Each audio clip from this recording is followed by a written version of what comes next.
Magandang araw po mga kaibigan. Magandang araw po mga kaibigan. Exciting tong show natin ngayon. Yes. Malapit to sa puso mo. Of course, dahil special po yung ating pagdiriwang ng ating kapistahan ngayong araw na ito. Yeah, and actually po, no, we're still continuing our series with the spiritual life. And now we're going to be tackling Father Raven's very own. No? Last time po, Carmelite spirituality tayo sa mga episodes natin. This time, we're gonna be tackling the spirituality of isa sa mga napakalaking naitulong in terms of the intellectual life of the church and yung sa mga eskwelahan po, Father, no? And the preaching. Kaya nga yung nasa ano niya, motto niya the preaching, right? Laudare, benedicere, predicare. Yun. And we're talking about none other than the Dominican spirituality through the Dominican order. Although mahaba explanation Dominican order, Father, no? But we're gonna be tackling this in this episode, the spirituality of the Dominicans. Now, behind us is the sacred image of the founder of the Dominicans. Walang iba po. Our Holy Father, Saint Dominic de Guzman. Yeah, no? So we're actually asking also for his intercession na sana maging fruitful tong episode na to. Now, before anything else, Father, siyempre, magdadasal muna tayo. Of course. Let us be aware of God's abiding presence in our midst. In the name of the Father, and of the Son, and of the Holy Spirit. Amen. Lord, let the holiness and teaching of our Holy Father, Saint Dominic de Guzman, come to the aid of your church. May he help us now with his prayers as he once inspired people by his preaching.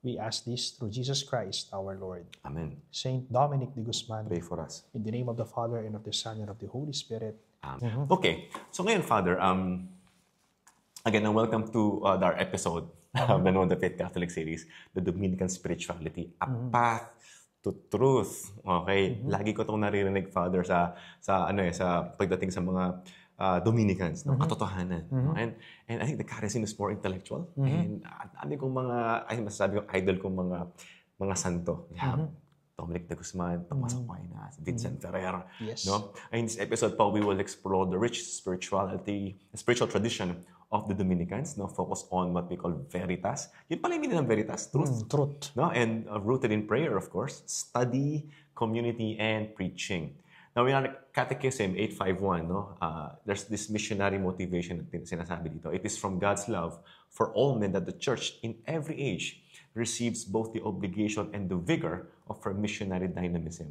And the Dominican order is at the forefront of spreading the word. No? So ang layunin natin ngayon ay kilalanin po ang spiritualidad ng mga Dominicano bilang isang landas tungo sa katotohanan.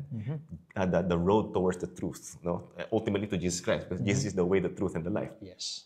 Okay? So ang goal po ng episode na to show how the Dominican spirituality forms Catholics to live and preach truth faithfully. Now, if you're gonna see John chapter 8, verse 32 po, no, you will know the truth, sabi nga, and the truth will set you free. So with our short exegesis in the Jewish context, the truth, no, yung emet na tinatawag connotes faithfulness to God's covenant. The early fathers like Origen and Augustine saw Christ himself as the truth that liberates from sin. So ipapakita natin dito, no, kung paano hinuhubog ng spiritualidad ng Dominicano at tayong mga Katoliko na mamuhay at marangal at mangaral, no, ng katotohanan. So sa pambuhat po, no, mahalaga nating itakda ang tono na ito ay hindi lamang pag-aaral sa kasaysayan, kundi isang paglalakbay po. Paglalakbay spiritual na inaanihan namin kayong lahat na magpakatotoo sa pananampalataya. No? Ang Dominican spirituality ay paanyaya po na matutunan at isabuhay ang katotohanan na si Kristo mismo ang pinagmulan. Yun, actually, Father, special sa atin doon kasi galing tayong UST. Yes, tama. And Dominican formation, yes. Formation natin doon. And napaka-special po nito. Okay, so right now po, we're gonna be having this short historical background of the Dominican spirituality. So would you mind, Father, giving us a short introduction and history of this? Of course. Founder, for example. Yeah. So Saint Dominic de Guzman founded the order of preacher in the 13th century. But before that, let me read to you the short biography, no? Talambuhay po ni Saint Dominic de Guzman. So Saint Dominic was born in Calaruega in Spain around the year 1170. He studied theology at Palencia and was made canon of the Church of Osma. He worked effectively against the Albigensian heresy through preaching and good example. To carry on this work, he gathered together companions and founded the Order of Preachers. And he died at Bologna on August 6, 12:21. So that's the very short biography of our Holy Father, St. Dominic. And of course, as I've said a while ago, St. Dominic founded the Order of Preachers to counter the Albigensian heresy. Ano po ba yung ibig sabihin ng heresy? Pag sinabi nating heresy sa Tagalog, mga kaibigan, ito po ay ang mga grupo ng tao na nagtuturo ng taliwas, salungat, mali sa pananampalatayang Katoliko. At yung tinuturo po ng mga Albigensian heresy, a dualist sect in southern France teaching that the material world was evil and denying Christ through humanity. No? So, we can find in the Catechism of the Catholic Church, Article 825, the Church on earth is endowed already with a sanctity that is real, though imperfect, showing the role of founders like St. Dominic in renewal. In the Gospel of St. Matthew, chapter 28, verse 19 to 20, it says, "Go therefore and make disciples of all nations. Baptize them in the name of the Father and of the Son and of the Holy Spirit. Teach them to follow what I have commanded you." Now, the short exegesis. Christ's Great Commission inspired mendicant orders to evangelize effectively. When you say mendicant in Tagalog, nagpapalimos. Oo. Poverty na lang. Yes, poverty. No? So, the patristic parallel, St. Irenaeus on Apostolic Succession as safeguarding through teaching. So, itinatagpo ng amang si Santo Domingo de Guzman noong kalabing tatlong siglo, 13th century, upang labanan ang maling katuruan ng mga Albigensian at palaganapin po ang tunay na pananampalataya. So ang goal, ang focus po nila ay pamamagitan ng pangangaral, preaching, no? Preaching. Now, so Predicare. Predicare, to preach. So the mission of the Dominicans is to preach the gospel with clarity, love, and conviction. Truth nga. So we can find in the Catechism of the Catholic Church, Article 769, it says, "The Church, already present in mystery, grows visibly through the power of God in the world." And in the second letter to Timothy, chapter 4, verse 2, sabi dito, "Preach the word, be ready in season and out of season, reprove, rebuke, and exhort." Sabi naman po ni St. Augustine, "Let love be the motive for rebuking." If you live out love, you destroy the building. So ang layunin po ng mga Dominikano ay ipangaral ang mabuting balita, ang ebanghelyo, ng malinaw, may pag-ibig at may paninindigan. That is why, my dear friends, our motto as Dominicans, Veritas. And Veritas means truth, katotohanan. The Catechism of the Catholic Church, Article 2465, it says, "The Old Testament attests that God is the source of all truth. His word is truth." So ang Panginoong Diyos ang pinagmumulan ng lahat ng katotohanan. No? So in John chapter 14, verse 6, sinasabi ng Panginoon, "Ego sum via, veritas et vita," which means, I am the way, the truth, and the life. Of course, our angelic doctor, St. Thomas Aquinas, sabi niya, veritas is not just correctness of words, but conformity to divine reality. Now, for St. Thomas Aquinas, truth is not just truth per se, but it is a living person. No? So, si Jesus Christ yung tinutukoy niya rito. No? And, of course, one of the church document, the Vita Consecrata of St. John Paul II, says, "Consecrated life is a confessio Trinitatis," which means a living proclamation, the truth of God. So ang motto na Veritas po, mga kaibigan, ay paalaala na ang Panginoong Hesukristo mismo ang katotohanan. So ang taong nabubuhay sa katotohanan ay nabubuhay kay Kristo. Wow, Father, napakalalim naman nun. Pero kailangan talaga natin itong namnamin kasi nga, sabi nga ni Jesus Christ, I am the truth. And through the religious orders like the Dominicans, naiintindihan ng common na tao what the truth is all about. And for us to be blessed with the brain of and the minds like Thomas Aquinas. Yes. No? Kasi si St. Dominic, as you mentioned earlier, I think they didn't, yung agwat ba nila, Father, gaano katagal yung nabuhay si San... 1170 si St. Dominic pinanganak. Si St. Thomas Aquinas around around 12 something. Talagang hindi niya dinatnan, kumbaga. Hindi sila nagkaabot. Pero yung kanilang preaching, yung charism to defend the truth. Yes, actually, parehong-pareho kasi nga, St. Thomas Aquinas followed the footsteps of our Holy Father Dominic. Of course, the motto is Veritas, pero dahil parang napasobra pa nga si St. Thomas Aquinas dahil sa kanyang katalinuhan niya. Yung tinatawag na siyang angelic doctor of the church, it means na yung katalinuhan ng mga anghel sa langit ay napunta sa kanya. And we know that angels from heaven are pure intelligence. Superior sa Yes. No? Okay. Yung pala yun, no? And yung mga also kanina about the mendicant, also part of the charism as well is the poverty. No? Yeah. And totoo nga ba yun, they're friends to St. Francis? Yes. They are. Nagmet sila. Actually, during the 13th century, when the church was about to collapse, it was St. Dominic de Guzman and St. Francis of Assisi who were able to revive the Catholic Church. No? Why? Because, of course, St. Dominic by his preaching and St. Francis of Assisi by setting a good example of poverty. Yeah, intellect and will. Wow. So, sa kasaysayan po ng mga Dominicano, makikita natin na kanilang mission po ay linisin at ipagtanggol ang pananampalataya laban sa maling katuruan. Yan yung laging ginagawa ng demonyo, Father. No? To split us and to sow lies. Gaya ng Albigensian heresy.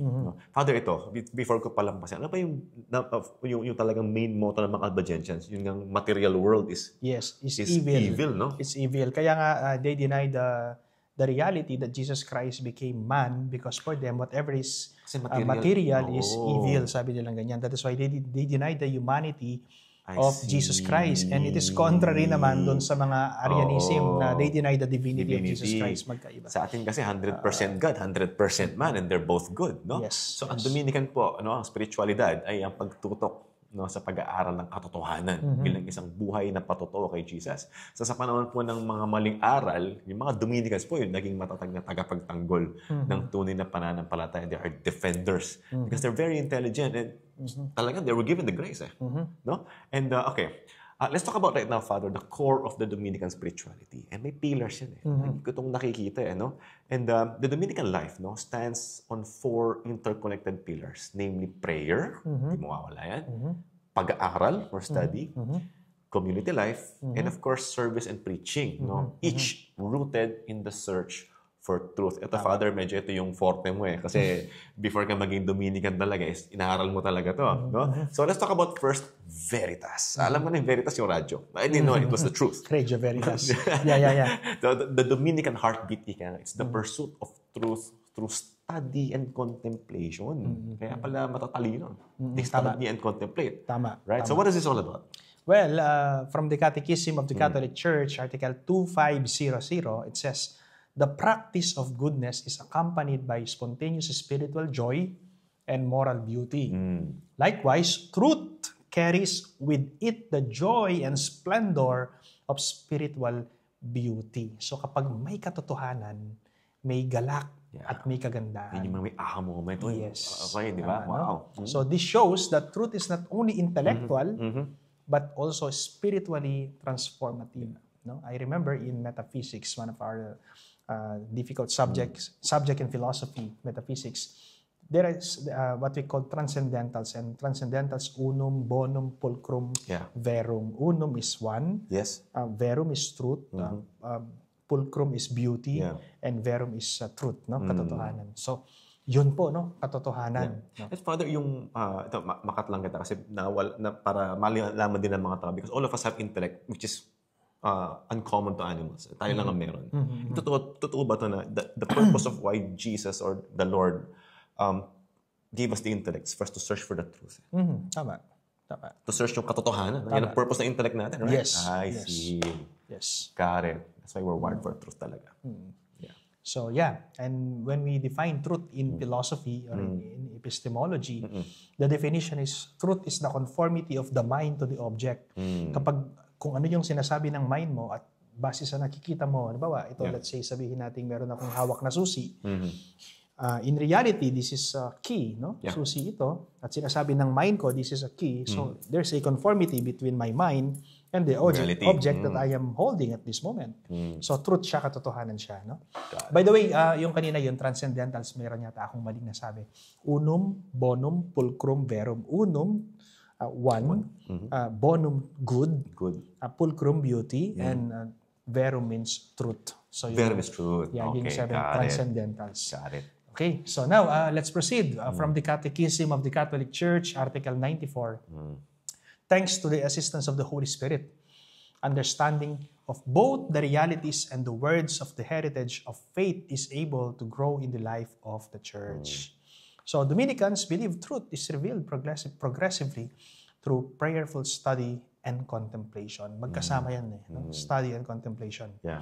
So, Ano nga naman i-contemplate mo kung wala kang pinag-aralan, di ba? pinag-aralan. That's right. That is why St. Thomas Aquinas in his Summa Theologiae, sabi niya, man's ultimate happiness consists in the contemplation of truth, above all, the contemplation of divine truth. And of course, St. Catherine of Siena, Doctor of the Church, no, a Dominican mystic, sabi niya, the soul cannot live without love. She always wants to love something because love is the stuff she is made of. God is truth. And those who seek truth, seek God. Ang ganda, no? God equals truth. And if you're seeking the truth, Diba? you're seeking the Lord. So para kina Santo Tomas de Aquino at Santa Catalina ng Siena, ang katotohanan ay si Kristo mismo. Ang tunay na pag-aaral ay ang paglapit sa Kanya. Wow. Pag-aaral, searching for the truth. So ang katotohanan ay hindi lamang impormasyong pinoproseso ng isip, mga kaibigan, kundi ito po ay biyayang inihahayag sa pamamagitan ng pagdarasal at masusing pagninilay. Yun. By the way, Father, St. Catherine of Siena is also Doctor of the Church. Yes, a Doctor of the Church. And also St. Thomas Aquinas. Of course. Yes. And is St. Dominic hindi siya, ano? I don't think he is. And si St. Vincent Ferrer hindi rin. Hindi. But yung dalawa, si St. Catherine of Siena and St. Thomas Aquinas. No? But St. Vincent Ferrer is a mystic saint, no? Miraculous siya. Actually, marami siyang mga ginawang milagro. Parang nabubuhay siya. Parang katumbas siya ni San Antonio de Padua. And nabanggit po ni Father kanina na it's not just, you study and then you contemplate. So you cannot contemplate something you don't know. That's why pinag-aaralan siya. Kaya ito yung purpose ng intellect natin whenever we encounter truth and it's the truth and it matches reality. Ang daming aha moment ito And when we do the aha moment, that's when we recognize who God is. No? So it's not just academic. It's also a spiritual journey, to know God and to understand the world. Can we share a little bit of this, Father? Understand the world. Of course, sabi ni St. Thomas Aquinas, to contemplate and to give to others the fruits of our contemplation. In Latin, it's contemplare et contemplata aliis tradere. Hindi lang ito para sa utak, kundi para sa puso at kaluluwa upang maunawaan ng mundo sa pamamagitan ng liwanag ng Diyos. So what you're saying, Father, is that you study something, you contemplate, and then it transforms the way you live. Yes. From the truth, in light of the intellect. Kumbaga, the will, even though they say that the will is the blind faculty, but when they see, the will sees what's good, especially in the light of intellect and faith, then you begin to change your life because you cannot deviate from the truth. Yes. No? It says here also that truth leads to love because it leads to mission. Kasi yun yung nangyayari, no? And the biblical foundation of that is from the letter of Paul to the Ephesians, chapter 4, verse 15. Sabi dito, speaking the truth in love, we are to grow up in every way into Him who is the head, into Christ. So, St. Paul emphasizes truth must be bound to love to avoid pride and division. Wow. Ang katotohanan po ay nagtutulak sa atin sa pag-ibig at sa misyon. So, again, to know God, and then I think yung prayers, yun yung mandate natin sa atin. The know, love, and serve God. Know God is to study. Loving God is to unite with Him in prayer. And then to serve Him is going out in the mission. Perfect yung spirituality ng mga Dominicans pala dyan. Of course, yeah. No? So, of course, we have some clarifications and misunderstood issues by, again, those who are not, even some Catholics, sometimes this is what they think about. No? Some groups argue that, sabi, faith alone is enough. There's no need to study daw. Ano ba meron dito, Father? May counter niyan. Of course, in 1 Peter chapter 3, verse 15, no? Yeah. Always be prepared to make a defense to anyone who calls you to account for the hope that is in you, sabi nga po, no? And faith requires understanding, as St. Augustine taught, credo ut intelligam. I believe in order to understand. Kailangan mo munang maniwala upang iyong lalong maunawaan. Kaya nga tayo mga Katoliko, may nagtanong sa akin, Father, bakit kayo mga Katoliko, binibigyan niyo yung mga Katoliko, baby pa lang sila? Anong magagawa ng baby? Kaya nga may kaugnayan dyan yung magulang, yung ninong at ninang habang lumalaki yung bata. Tuturo nila, itatanim nila sa bata yung pananampalatayang Katoliko. Upang habang siya ay lumalaki, siya ay nananampalataya na at habang siya ay lumalaki, nauunawaan niya yung kanyang sinasampalatayanan. That's right. Credo ut intelligam. Beautiful. No? Ang pananampalataya ay hindi bulag, mga kaibigan. Kinakailangan po ng malalim na pagkaunawa upang lubos na maipagtanggol ang ating pinapaniwalaan. So, it's actually also safe to say, Father, na obligasyon talaga natin na malaman yung pananampalataya natin. Kasi tama nga naman, hindi ka naman lumalaki at alam mo na kagad eh. And you know that you cannot exhaust the entire truth because God is God and you are not God. And sabi nga, there was a time I think when St. Thomas is trying to solve something and he just leaned in the tabernacle and I think an angel or Jesus himself, an angel or a voice talked to him and said, Thomas, there are some things in life that you're not supposed to know. But the thing is, he's actually there, not to in pursuit of the truth. And all of us are invited not to know deeper what our faith is all about. Just like what we're doing now, Father. We're helping our audience to deepen their knowledge about our Catholic faith. So, napakaganda, no? Yung puso po ng Dominican spirituality ay ang katotohanan or yung veritas, no? Na si Jesus Christ po mismo siya mismo, yung katotohanan. Ang paghahanap po ng katotohanan ay nagdadala ng pag-ibig. You find the truth, you love it, no? And nagtutulak po yan para palaganapin ang mission ng ating simbahan. No? And the second pillar natin, kanina ano yan eh, yung study, di ba? And then we have, which is, I think, common denominator for all religious orders and spirituality is what we call prayer. Contemplative and communal prayer. So how do you do this, Father, kayo? Well, from the Catechism of the Catholic Church, Article 2708, sabi rito, meditation engages thought, imagination, emotion, and desire. This mobilization of faculties is necessary in order to deepen our convictions of faith.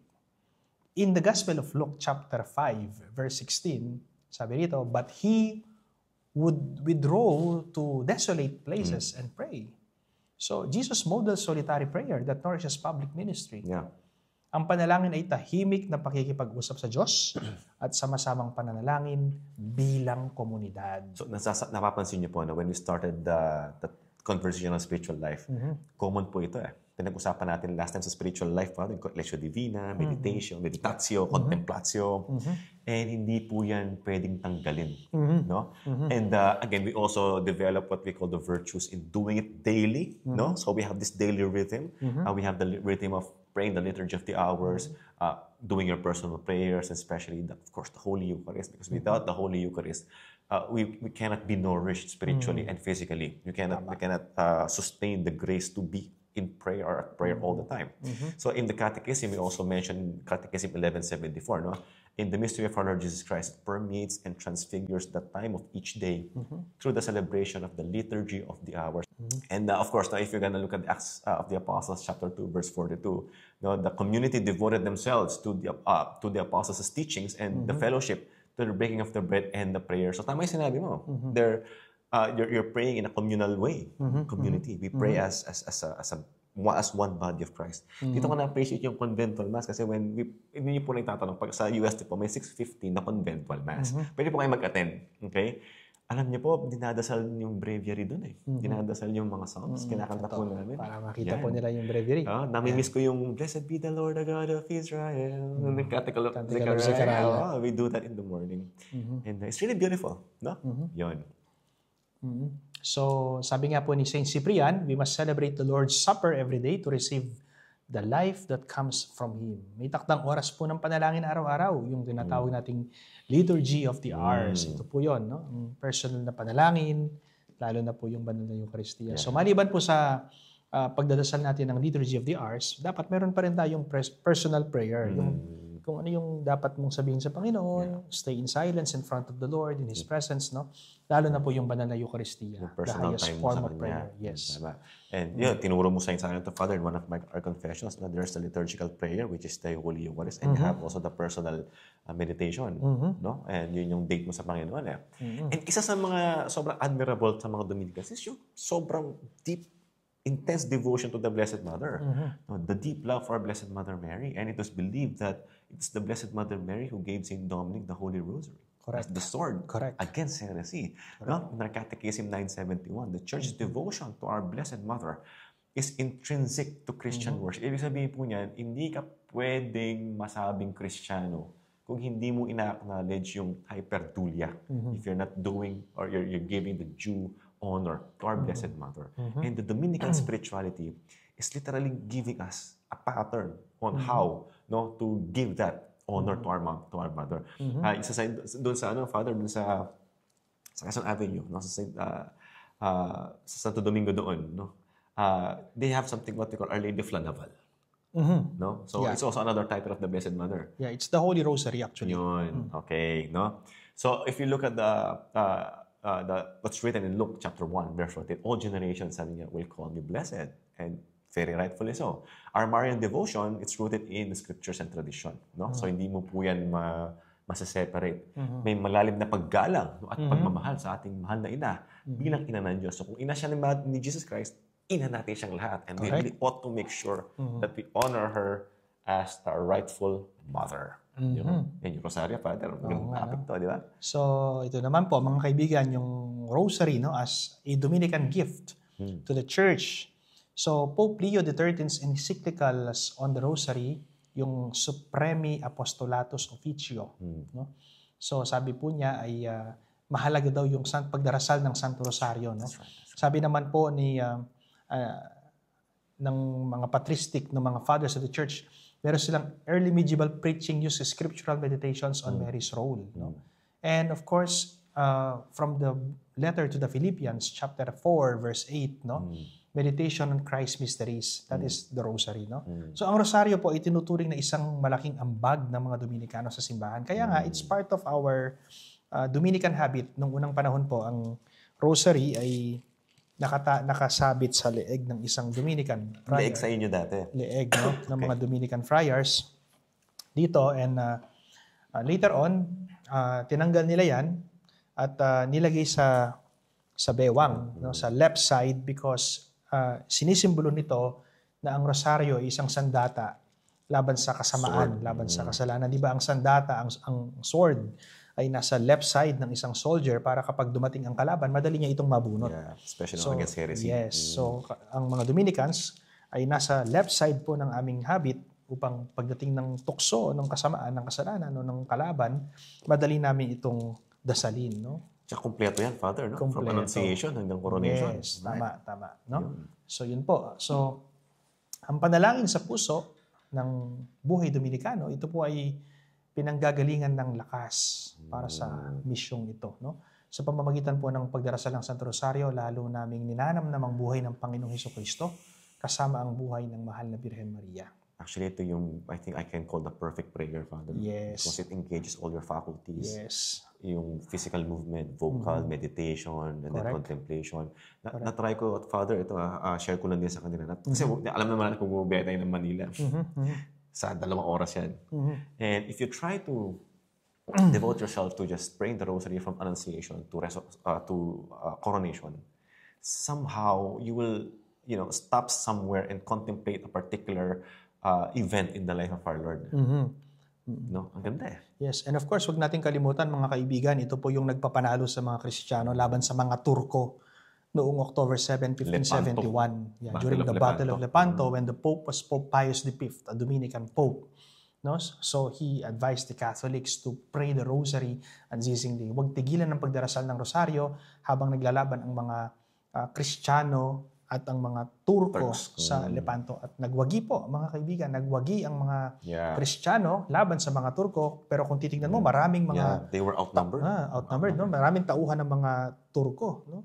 Kapag nanalo ang mga Turko, natalo ang mga Kristiyano, yung buong Europa ay magiging Muslim. Na po, magiging Muslim siya. Pero because of that, because Pope Pius V, no, commanded the Christians, the Catholics, to pray the Rosary non-stop.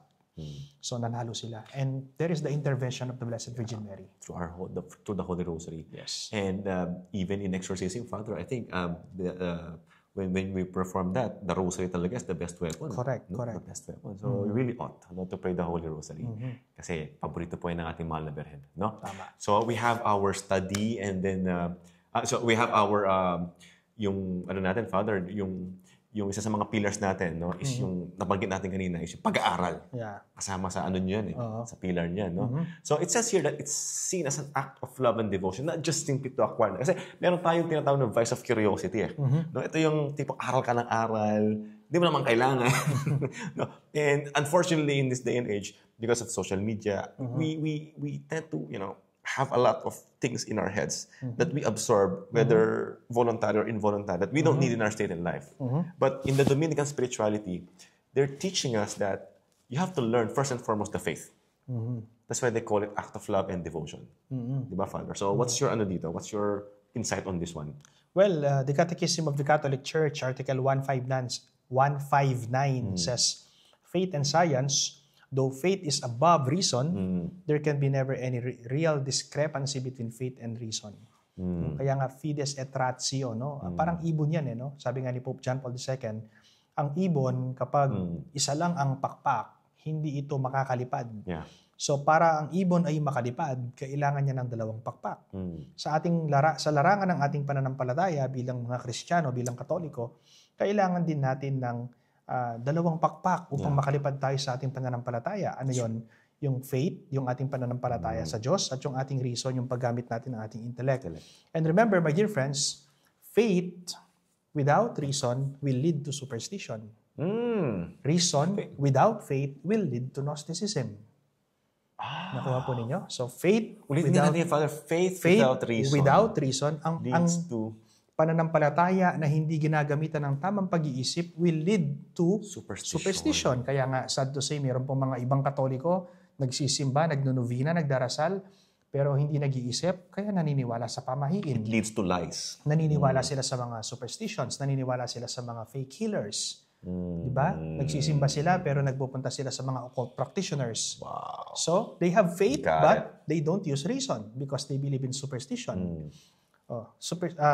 Reason without faith naman, puro ka utak, wala ka namang pananampalataya, will lead to Gnosticism. Is that also tantamount to what we call intellectual pride, Father? Because you're making yourself the center of knowledge. Like, somehow, alam ko to Yes. I don't need God's knowledge. Yeah, kaya nga, it should be balanced, my dear friends. Yan ang sinabi ni Saint Pope John Paul II in his encyclical entitled Fides et Ratio.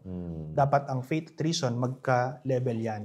Napaka-importante pala talaga ng virtue of humility sa mga ganitong pagkakataon. Kasi humility is acknowledging who you are in front of the Lord and allowing Him to fill you up with His graces. Yun yung nasabi natin kanina sa this is what prayer does in our spiritual life, no? To make sure that we are in touch with reality, with how the Lord really sees us and how you see yourself in His eyes. Yes. Yeah.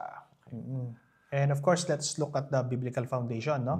From the book of Proverbs, chapter 4, verse 7, sabi dito, the beginning of wisdom is this, get wisdom, and whatever you get insight.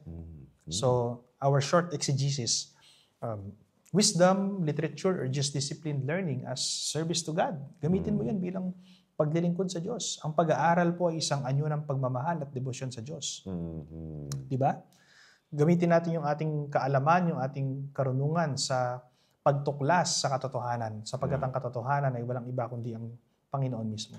Okay, Father, talking about the study, kasi di ba, nagpahari kayo and there's this a lot of subjects that you study in the seminary. It took about 8 years, no, from philosophy to theology. Right? Yeah, in UST Central Seminary, in ecclesiastical faculties, 4 years philosophy, then we will graduate. During our time, in 4 years, we have 3 degrees. No? 1 civil degree, that's the AB Philosophy, and 2 ecclesiastical degrees, the Bachelor in Philosophy, which is a degree coming from Rome, And if you were able to defend your thesis, you will get your licentiate degree. Yeah. Also, an ecclesiastical degree coming from Rome. But during the time of Pope Benedict XVI, he changed the curriculum. Yeah. Pag nagbago po yung curriculum ng Roma, sumusunod kami sa UST because UST is a pontifical seminary, pontifical school. So, sumusunod kami. So, tinanggal yung licentiate. Right. That is why, after my theology, doon ko kinuha yung aking licentiate. So, in theology, we have 3 years. Why 3 years? In the other seminary, it's 4 years or still others, 5 years. No? Kasi 3 years lang po ang nakalagay sa canon law. And it's a Bachelor in Sacred Theology. Pag sinabi nating Sacred Theology, again, it's an ecclesiastical degree coming from Rome. Yeah. Kaya nga kung bibilangin mo, 4 na taon sa filosofiya, 3 taon sa teolohiya. Pero, pagka-graduate ng theology, pwedeng mag-proceed sa licentiate ng 2 taon. Minimum of 2 years. Yeah. Pero yung iba tumatagal, kaya umabot kami ng 10 taon. Yeah. Actually, Father, kaya ako nagtanong kasi because, again, the spirituality of the Dominican is to study.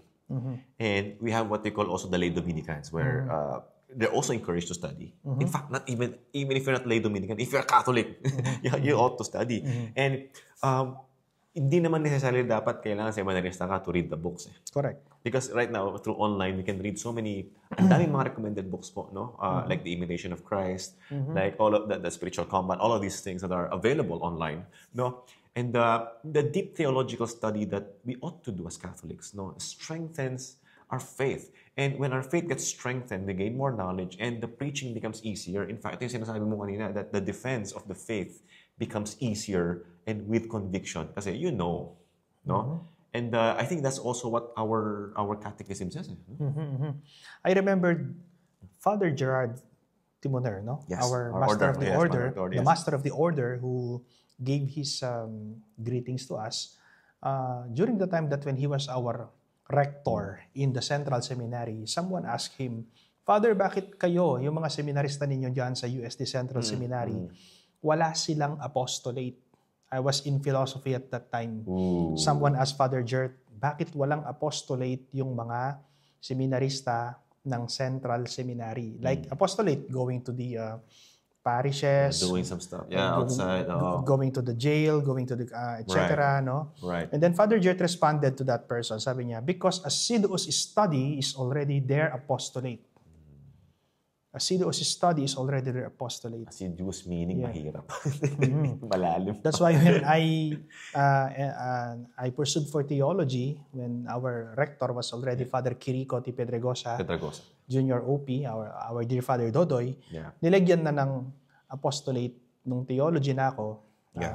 Pupunta kami sa mga prison, and then second year of theology, punta kami sa campus ministry, third year sa mga parishes, etc. Hindi lang puro assiduous studies, kundi pinuntahan na rin, going out na rin.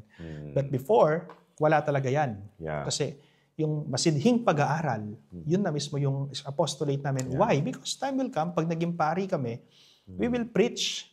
At kapag nag-preach ka sa mga tao, dapat nasa konteksto ng katotohanan. Hindi ka pwedeng mag-preach ng kasinungalingan sa mga tao. Hindi ka pwedeng mag-homily sa mga tao na yung homily mo ay galing sa comics. Right. That is why, if you notice, when I deliver my homily, hindi naman po sa nagtataas ako ng sarili kong bangko, kundi ito po yung natutunan ko sa seminaryo, ito yung tinuro sa akin ng mga professors ko, ito yung tinuro sa akin ng mga formators ko. No, I was formed in the Central Seminary run by the Dominicans. When we preach our homily, no, dapat ang pinagbabasihan mo, canon law, Catechism of the Catholic Church, Sacred Scripture, General Instruction of the Roman Missal. Kung magbibigay ka man ng halimbawa o magpapatawa ka man. And scriptures, by the way, Father, no? Kasama yan. Yeah, of course. Kasama yun, yung scripture, siyempre. Kung magpapatawa ka man, dapat minimal lang. But the main goal, the main focus of your preaching must be based from the Sacred Scripture, Catechism of the Catholic Church, Canon Law, GIRM, etc. Lahat ng doktrina ng simbahan. Hindi po kami nangangaral ng galing lang sa comics. Kasi Father, may nagtanong sa akin, si Father, ba't ang dami niyang kinokot? Sino ako? Oh, talaga. Sabi ko, ano talaga. daw kinokot ko? Yung catechism. Of course. Sabi ko sa kanila, alam nyo, we're very blessed na kinukot ni Father yan. Kasi hindi lahat alam na meron palang ganitong resources ang simbahan. Di ba? Actually, nakita, yung word na catechism ng Catholic Church, I sometimes remember my religion subjects back in high school and grade school. Pero hindi ko naman isang libro pala yan. Di ba? And the fact that we are, sharing them, ito yung article, ito yung number, you can always go to that. And by the way, even when we were having our formation also in Opus Dei, yung catechism paragraphs po, pwede po yung gawing material for meditation. No? We study and then we understand and we contemplate. Correct. No? And that's just how it is. That is why in the Catechism of the Catholic Church, Article 94, nag-quote na naman ako. No. CCC, Good job. Article 94, it says, thanks to the assistance of the Holy Spirit, understanding of both the realities and the words of the heritage of faith is able to grow. Perfect. And Saint Jerome the Great, sabi niya, ignorance of Scripture is ignorance of Christ. Ooh. Kaya nga when I preach, I always quote from the Bible. Yes. And Father, ito rin, hindi mo alam si Jesus, ay ignorant ka sa Scripture. Kasi nga, every time we attend Mass, every time we break bread, we read the Scriptures there. Tama. We have our liturgy of the Word. So, even if you don't know how to read, as long as you listen. That's how they do it, no? Yes. We preach, the preachers preach, and then we listen. That's how we become knowledgeable about our faith. No? So, ang malalim po na pag-aaral, hindi po yung pagpapalalim ang malalim na pag-aaral ay nagpapalalim ng pananampalataya at pangangaral. Hindi po ito, para lang marami kang matutunan na sabi mong matalino ako sa'yo. No, but it's for the service of others. Tama. Diba? Pwede ko bang dagdagan yung sinabi mo? Kaya kami nag-aaral upang meron kaming ipangangaral. We cannot preach if we do not study. That's right. Kung ano yung aming pinag-aralan, ay yun ang aming ipinapangaral. At hindi lang yun, kulang pa yun. Pag-aaral, sabayan ng pagdarasal. At pagkatapos mong nag-aral at nagdasal, yun ang iyong ipapangaral. And you cannot give what you don't have. Nemo dat quod non habet. You cannot give what you do not have. And if you're trying to give something that's not true, correct, sooner or later, people will know that you're a quack. Di ba? Niloko mo lang sila. Niloko mo lang sila, right? So even in our scriptures, in the first letter of St. Paul to the Corinthians, knowledge pops up, sabi niya, but love builds up. No? So St. Paul warns us that study must serve love. So nag-aaral ka para i-extend mo yung pagmamahal. And you love through giving Jesus, through what you have and what you know. Of course, hindi para magmayabang, kundi para maglingkod ang kaalaman. Sabi nga ni Francis Bacon, knowledge is power. Tama. So, sa mga Dominikano po, sa mga kapatid kong Dominikano, ang pag-aaral ay hindi para sa sarili lamang, hindi para sa sarili natin, kundi para sa mga tao, para sa buong simbahan, upang ating mapaglingkuran ng iba at maipahayag ang katotohanan ng may pag-ibig. So, nabanggit na natin, Father, dito yung main intention why you study. No? You don't, may tinatawag yung sinasabi ng intellectual pride kanina where gusto ko lang maging matalino or I can probably show off to other people that I'm knowledgeable, but without the purpose of, actually, hindi dapat yun sa intention. Pero, nag-aaral ako so I can, kasi for example ako, in reality, I study because I'm scared that I might be able to teach enough my children about the faith. Kasi ako, first and foremost, ang apostolate po, we have our Know the Faith Catholic series, but my number one apostolate, yung pamilya ko talaga. So kung nagkamali ako sa doktrina ko sa bahay ko, good luck naman sa susunod ng generation, mananagot ako. Tama ba, Father? Kasi ikaw, community right? Kami, pamilya po, kami mga lay. So it really pays, for you to study adequately so that you can, have sound faith at home. Diba? So it's very, very important to study. Even if you don't speak English, may mga matira sa Kapampangan, or whatever, you can in your own dialect, di ba? Okay. So, the next pillar is, ito, nakakabilib to sa mga Dominicans, brotherhood to No? It's called community. Ako, Father, as I mentioned ko kanina, yung community ko, yung pamilya ko, yung cell ko. Kayo, marami kayo sa friary No? So, how does this look like, kumbaga, sa inyo? Let me quote muna from the former master of the order, Father Bruno Cadorey, OP. Sabi po ni Father Bruno Cadorey, fraternity is already the pulpit of preaching. Brotherhood is already the pulpit of preaching. So that other people will see what you're telling is truth, true. there must be brotherhood. Right. Dapat meron kayong community, meron kayong samahan, no? Of course, the Catechism of the Catholic Church, no? Article 953, it says, communion of the saints, all believers from one body in Christ. That is why fraternal life, my dear friends, must be centered on Christ. Centered on Christ. At sa community, sa mga community, ang sentro ay si Kristo. Kaya nabubuo yung community because there is Christ in the center. That's no? why it works. And in the Acts of the Apostles, chapter 2, verse 44, sabi rito, all who believed were together and had all things in common. Early Christians communities lived shared life as witness.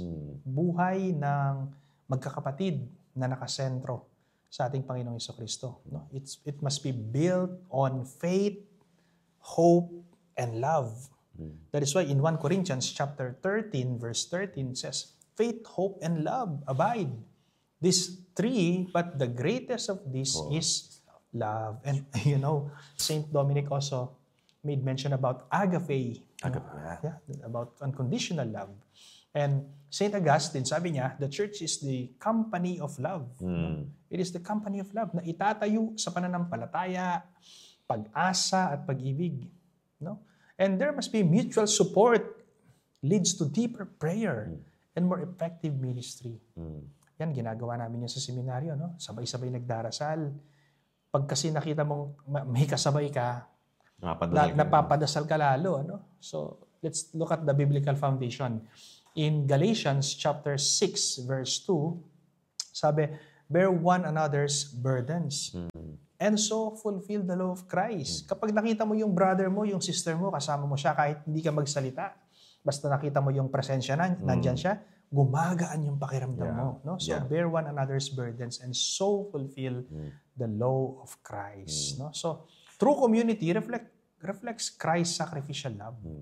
True community. Yes, true community. No? Nagkakaroon ng mas malalim na panalangin at mas mabuting paglilingkod.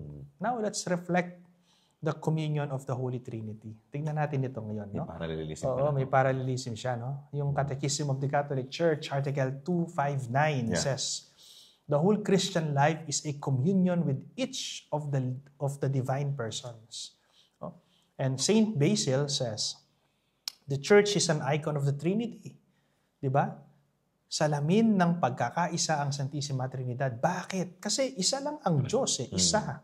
Hindi pwedeng 2, 3, 4, 5, marami. No. Isa lang ang Diyos. Pero sa isang Diyos, may 3 persona because community sila, family sila. How can they express love kung wala silang mamahalin? Diba? How can they give love kung wala yung the beloved and the lover? May lover, may beloved. That's right. Love consists in plurality. You cannot say, I love alone. No? Napakaganda nung sinabi mo ngayon. I heard that in one of our episodes that love consists in plurality. During the solemnity of the Blessed Trinity. Blessed Trinity, because you cannot love alone. There's no such thing as I love me. Yes, walang ganun. Walang ganun. You talaga yan. Walang ganun. You're saying, Father, right now that the communal lives is centered around how Jesus Christ and God the Father and the Holy Trinity are interacting with one another. And in the absence of that pattern, then the community doesn't work. And it cannot live in harmony, it cannot live with charity, it cannot live with any holiness. And by the way, mga kapatid, hindi lang po ito sa mga monks or sa mga friars. It's also an invitation for us to have that kind of spirituality in our families. No? Kagabi nga, yung mga inaanak mo kinakausap ko. I have to remind them, hey, kasi si Gio can't understand me yet because Gio is sick. And I told Talia and Andrew, hey, you know what? Papa and Mama loves you very much, okay? I said, yes, Papa. All right, you have to love Gio and you have to let Mama rest because she's tired ngayon dahil si Gio is sick. Okay? Huwag niyo pahirapan na nanay. Yes, Papa. Yes, Papa. So there's this communication, expression, and it's something that we really ought. Not just in the monastery, not just in the religious order, but in our own lives, in our homes. No? So, ang community po, hindi lang siya samahan.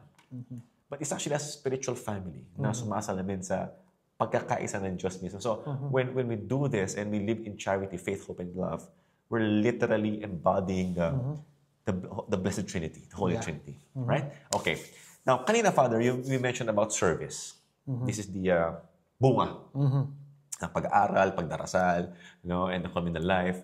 And one of the things that the Dominicans are famous for is preaching the gospel. Preaching is a Dominican mission and sharing the fruits of contemplation. I mean, if you're not sharing and preaching, you're not a Dominican. You're not becoming a Dominican. Sige nga, Father, explain natin ng konti para malaman nila ano ba talaga when you say Dominican preaching, di ba? Makikita mo yan sa habit namin. No? Tingnan mo, meron kaming kaputs. Itong part na ito ng habit. Ano tawag dito?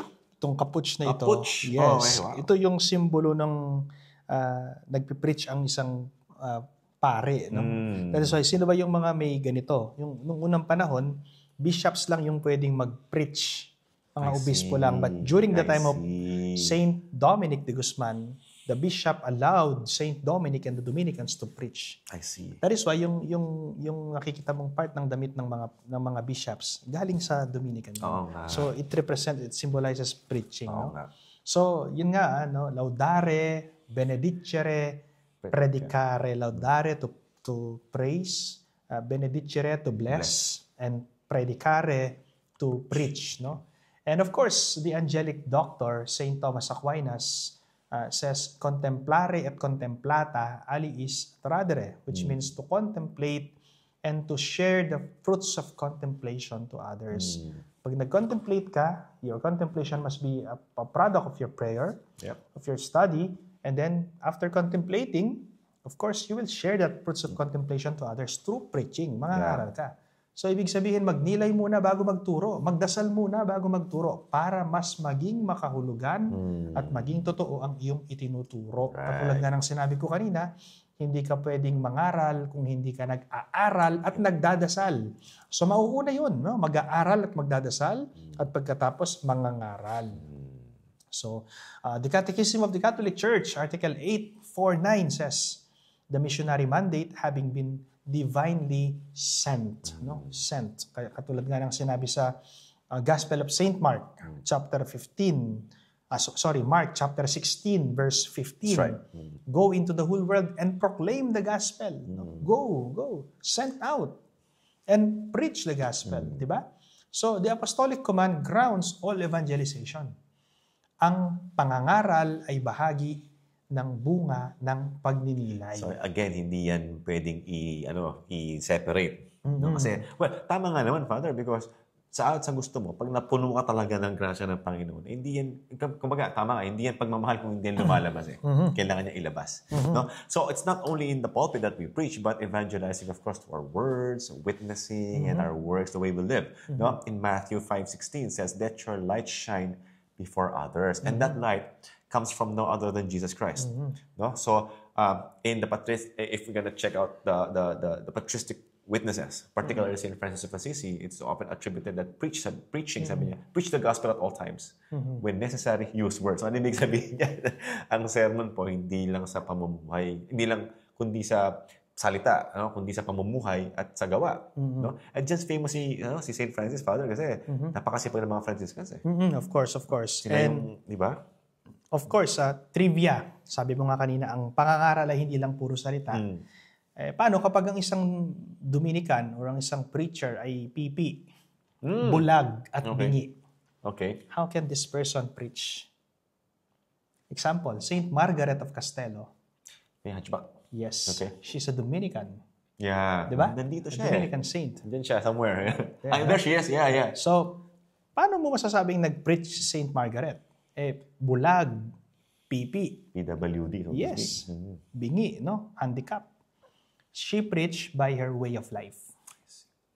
So, preaching, my dear friends, hindi lang puro yan talking and talking and talking. I remember one of my panel during my thesis defense. Sabi niya sa akin, kasi yung thesis ko, it's about Paul Ricoeur's capable human being. And one of the capacities of the human person is the ability to speak. Sabi ng isa sa mga panel ko na professor ko sa seminaryo, sabi niya, paano makakapagsalita ang PP? Sabi niya ganyan. Sabi ko, hindi lang naman po yung words ang means of communication natin. Voice, of course, number one yun. Pero hindi lang naman po, what if PP nga naman? Paano niya deliver yung mensahe sa ibang tao, no? Meron namang sign language. At hindi lang po yun yung kanyang way of life. Right. Like Saint Margaret of Castello, she lived a holy life That is why her life itself, her holy life, is already a preaching. Hindi siya makapagsalita. Handicap siya. Powerful. Pero yung kanyang kabanalan, yun yung pangaral na pinangaral niya sa tao. Yung buhay niya. Kaya nga siya naging santo. Epitome yung action speaks louder than Than words. words. And walk the talk. Yes. Actually, walang talk yun. Just walk and let the walk do the talk. Yeah, she just walk, no? Diba? So it should be aimed at transforming lives and society. Yun yung preaching, no? So the Catechism of the Catholic Church, Article 898 says, by their very vocation, lay people seek the kingdom of God by engaging in temporal affairs and directing them according to God's will. Actions pa rin. Actions pa rin, yes. And in Romans chapter 12, verse 2, sabi rito, be transformed by the renewal of your mind. Christian mission includes cultural renewal. Ang layunin ng pagbabagong buhay ng mga tao at lipunan. So, yun talaga yung ending niya, Father. Because we want everything to, especially a lot of people are living in not in the truth. Especially in confusing times. Akala kasi na iba, iba na yung panahon ngayon. Sa totoo lang po, hindi po iba. Pare-parehas lang yung kung ano yung kasinungalingan noon, magkaiba lang ng anyo, pero parehas lang. And, we do this ni Father Raven, again, to battle all of these things. And hopefully, in God's time, we will all succeed in literally exposing the truth. And at the end of the day po, ang serbisyo ng ating mga kapatid na Dominicans ay pangangaral ng isang mission po na maghatid ng liwanag ng katotohanan sa salita at gawa para baguhin ang puso at ang lipunan. Now, Father, I really commend yung sinasabi na arduous studies ni assiduous study, no? Hindi biro yan, hindi ko kaya. I think even in the Central Seminary, you have to maintain a certain level of grades. Tama. Kapag umabot yung grade mo sa 1.8, medyo tatawagin ka na ng rektor. Mawarningan ka na pag nasa 1.9 ka. Pag nasa 2.0 na yung general weighted average mo, kahit nagdadasal ka, kick out ka na. Maghanap ka na. So, ganun po katindi yung mga requirements nila. No? Yeah. So, how do Dominicans serve today? No? In our catechism, right? 898, by reason of their special vocation, it belongs to the laity to seek the kingdom of God by engaging in temporal affairs, sabi nga kanina, and directing them according to God's will. So, ibig sabihin po nito, lahat ng mga ginagawa, lahat ng sinasabi, lahat ng mga actions, has to have the root kung ano ba talagang gusto ng Panginoon, hindi lang sa gusto namin. No? Yun. So, yun nga po, Dominicans today teach in universities like University of Santo Tomas, San Juan de Letran, no? Ano pa ba yung Angelicum, no? So, they teach in the universities, they serve in the parishes, engage in missions, media, tulad po ng ginagawa namin ni Brother Paulo, no? This is a kind of, should we say, cyber preaching? No? They preach in using social media. And social justice, of course, living veritas in the world. Ang Dominicano po ay hindi lang nasa kumbento. No? Nasa paaralan din sila, nasa parokya, nasa media, at mga suliranin ng lipunan para ipalaganap ang katotohanan ng Diyos. We can find in the Gospel of Matthew, chapter 28, verse 19 to 20, it says, "Go therefore and make disciples of all nations." Yan ang sinabi ng Panginoon sa kanyang mga alagad bago siya umakyat sa langit. No? The Great Commission is the biblical mandate for all missionary work. Kautosan yun. Yes. Dominicans see teaching, preaching, and social action as obedience to Christ's command. Yeah. So, yun nga po yun. No? So, ito yung utos ni Kristo mismo. Kaya aktibo po ang mga Dominicano sa misyon at pagtuturo saan mang sulok ng mundo. Dahil yun yung kanilang trabaho. Kaya napaka-thankful natin sa Dominican orders because even if we want to preach but we don't know where to get the truth, they're there to study also for us. A huge contribution to the intellectual life of the church, especially yung mga apologists ngayon, no? Yung mga preachers din ngayon. We owe a lot of what we have intellectually because of the Dominican. And from Pope Paul VI as well, so yung Evangelii Nuntiandi of Article 41 says, "Modern man listens more willingly to witnesses than to teachers." And that's why the apostolate in the Dominican order is also very important because they literally walk the talk, no? St. Margaret of Castelo nga. And if he does listen to teachers, it is because they are witnesses. No? So, buhay na patotoo, so to speak. So, the Dominican service emphasizes witness. Their preaching is credible because it is rooted in lived truth, katotohanan na isinasabuhay. Yun. Hindi sapat ang salita, mga kaibigan, dapat may gawa. bilang patotoo. Kaya sa lahat ng larangan, buhay na halimbawa ang layunin ng Dominicanong mission. Yeah. And they say lay Dominicans, no? Also live the 4 pillars daily. In fact, hindi lang lay Dominicans. Lahat tayo, Father. Yung mga pillars ng Dominicans, they're very basic and they're very necessary. In the Catechism of Catholic Church 901, no? Hence, sabi nga, the laity dedicated as they are to Christ and anointed by the Holy Spirit are marvelously called. We are called and prepared so that even richer fruits of the Spirit may be produced in us. So, it helps us in the proper disposition to receive grace. So that when that happens, we can preach effectively. Okay, lay Dominicans embrace prayer, study, community, and preaching in their families, workplaces, and communities. No? Yeah. So, again, as I mentioned, kung ikaw, Father, in the community, it starts sa amin mga lay also in our families. Tama. Your family is your community actually. That's right. No? So, hindi lang para sa mga pari o madre. Kahit sino ay pwedeng maging lay Dominican na nabubuhay sa 4 na haligi araw-araw. But dagdagan ko rin po yung sinabi kong yun. Ano? Nung unang panahon po, merong first order, second order, and third order. Nabagin natin yan dati. So yung first order, sila po yung mga friars. Sila po yung mga religious priests. No, friars. Example po ng friars, Saint Thomas Aquinas, Saint Martin de Porres, even though he is not a priest, he is a friar, but not a priest. No? He is a lay brother, collaborator. No? So, fraile sa Tagalog. No? They were the first order nung unang panahon. There is the second order, sila po yung mga nuns, mga mongha na nasa loob lamang ng monasteryo, cloistered, hindi lumalabas. Tulad ng mga kapatid na Dominicana, yung mga prayer partner ko sa Bulacan, pinuntahan natin. Sa Bukawi, Bulacan. No? Yeah. Sila Mother Augustine Cruz, OP. Of course, dun sa Cainta Rizal, no? Sila Sister Socorro Lachero, Sister Remy Miss po Pangan. namin kayo. We're praying for you. Yeah, sila yung mga second order. At yung mga third order, sila yung mga diocesan priests na katulad ko, I am a diocesan priest who embrace the Dominican spirituality. At yung laiko na katulad mo, na gusto ring sundan yung yapak ni Santo Domingo, mabuhay sa katotohanan. So yan po yung tatlong classification ng unang panahon. First order, second order, third order. But ngayon, bago na po yung directory naming mga Dominicans, tinanggal na po yung first, second, third order.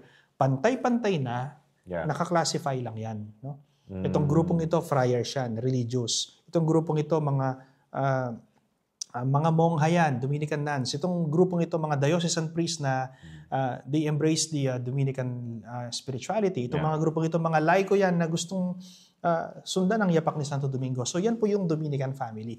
We belong to one umbrella. We belong to the Dominican family. No? So naka-classify lang po. So yun po yung ibig sabihin ng mga kaibigan. So going back, balikan po natin yung pinag-uusapan natin.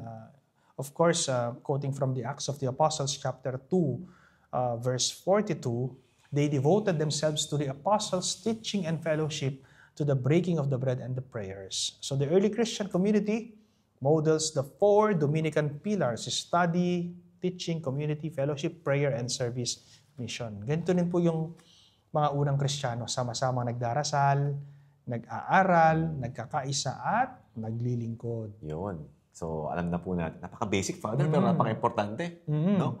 And again, thanks to the Dominicans, ang laki ng contribution sa spiritual lives natin. Kaya spiritual life, no? So they are to live in the world as leaven, sharing in the order's apostolic mission through their own state of life. So even if you're not a clergy, kumbaga, you're the lay, no? You can.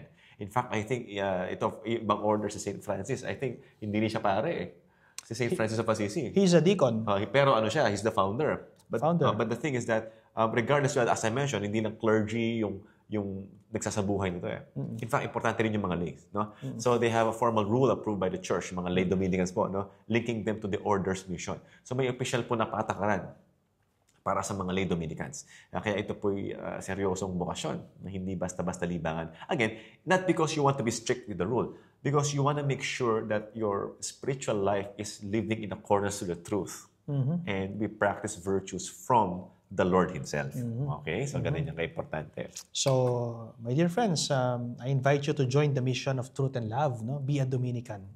No? Kung laiko ka man, kahit may asawa ka, may pamilya ka, you can be a Dominican. Kung ikaw ay single, walang asawa, you can be a Dominican. No? If you are a diocesan priest like me, you can be a Dominican. Yeah. Okay?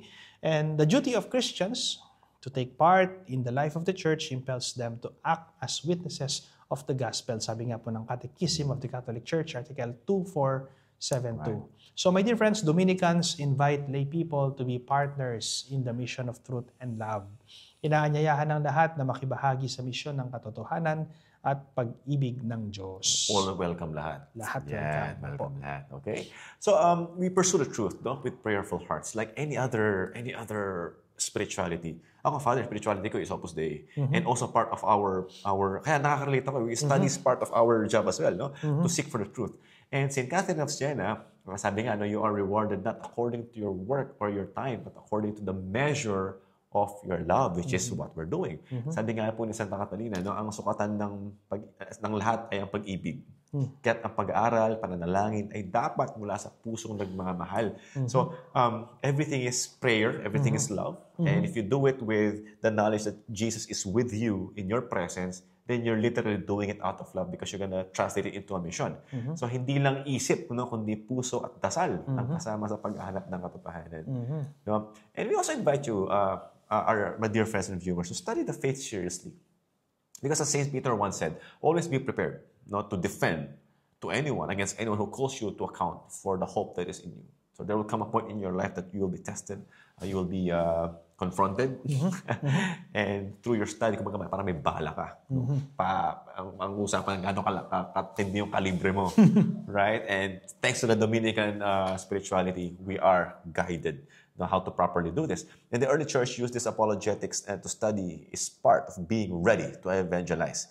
No, kailangan nating pag-aralan ng ating pananampalataya para handa tayong magpaliwanag at magtanggol dito. Hindi mo kasi pwedeng sabihin na nandiyan naman ang Catholic Church, kahit anong sabihin mo, ano pa rin. Hindi. Because you have to understand, if you don't defend, yung mga tao pong hindi nakakaalam na nakarinig ng kasinungalingan, paano may tutuwid yun? So you have to make sure that you're equipped. No?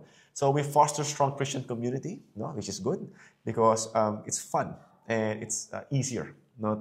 Sabi nga ni Father kanina, pag pares kayo nagdarasal, kasi minsan pag ako, I feel like I'm terrible at praying and I see someone who's devoutly praying, then nadadala ako nung energy niya, nadadala ako nung kanyang being. So the whole group of those who believed were of one heart and soul. And so the early church fathers saw this unity as the image, sabi nga mga Father, image of the Holy Trinity, mirrored in the Dominican communal life.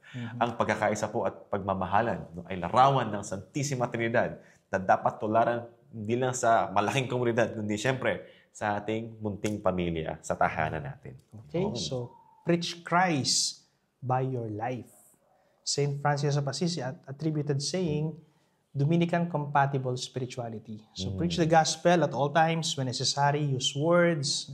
So Dominican preaching includes word, witness, and works. Ang tunay na pangangaral ay nakikita yan sa pamumuhay natin, hindi lamang sa ating salita. So we invite you, our dear brothers and sisters, we encourage you to explore the Holy Rosary and the Dominican writings.